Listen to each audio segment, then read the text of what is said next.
Amerika Serikat dan negara barat lain menilai terlalu cepat untuk menganggap Presiden Vladimir Putin menyerah menguasai Kyiv, meski Rusia memang mengurangi serangan di sekitar ibu kota Ukraina itu.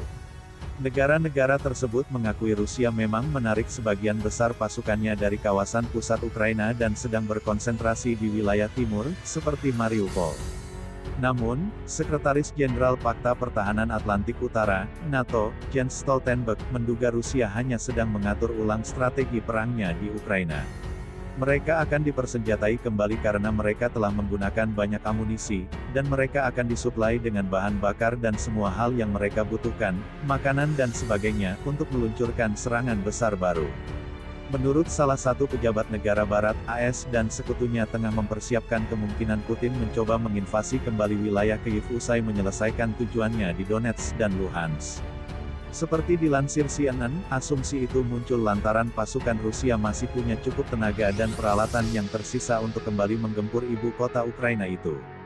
Untuk melindungi wilayah yang direbutnya di timur, kami menduga Rusia berpotensi memperluas proyeksi kekuatan dan kehadirannya ke Ukraina di luar Luhansk dan Donetsk. Itulah niat dan rencana mereka, kata penasihat keamanan nasional AS, Jake Sullivan.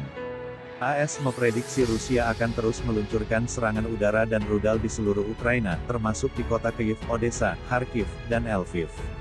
Moskow sekarang mungkin tertarik menggunakan tekanan militer untuk menemukan penyelesaian politik. Jika serangan di timur ini terbukti memiliki daya tarik, Rusia bisa menumbuhkan kembali pasukan untuk tujuan tambahan, termasuk mencoba menguasai lebih banyak wilayah di Ukraina, ucap Sullivan.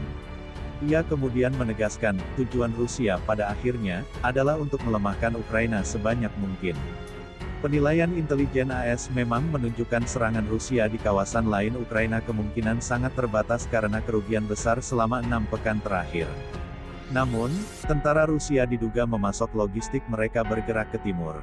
Kondisi ini menjadi bahan pertimbangan Barat mengenai jenis jaminan keamanan yang bisa mereka berikan kepada Ukraina untuk mencegah serangan Moskow. Para pejabat negara Barat meyakini jalan paling jelas untuk mengakhiri perang adalah Ukraina mengalahkan pasukan Rusia. Ini menjadi alasan anggota NATO dan Eropa terus mengirim peralatan militer ke negara itu.